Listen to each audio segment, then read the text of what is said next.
We want to show appreciation to President Trump for recognizing the discrimination that Afrikaners are experiencing through racial legislation. They say we own the most land in the country, which is false. For decades, land ownership in South Africa was anything but fair. During colonial rule and apartheid, laws were created to keep land in the hands of the white minority while pushing the black majority into poor, overcrowded areas. One of the most infamous of these laws was the 1913 Natives Land Act, which made it nearly impossible for black South Africans to own land. This pattern of land dispossession continued for decades, leading to forced removals and deep economic inequality.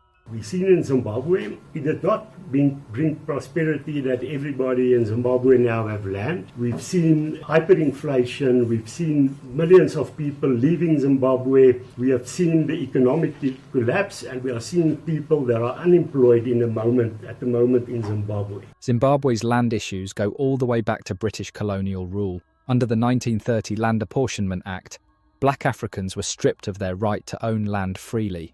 Back in 1979, during the Lancaster House peace talks, the British government pledged to help fund a land redistribution programme. At the time, land ownership in Zimbabwe was completely lopsided. A tiny group of white settlers, descended from British colonial rulers, controlled most of the country's best farmland. The vast majority of black Zimbabweans had been pushed onto poor, overcrowded lands. Fixing this injustice was supposed to be a key part of independence. Zimbabwe's land reform program had been rigged from the start. Under the terms of the Lancaster House Agreement, land would not be returned to its original owners. Instead, Zimbabwe's new government was forced into a willing buyer, willing seller system. That meant the Zimbabwean government had to buy back the land in British pounds or US dollars. The price was set by the white landowners who had taken the land in the first place.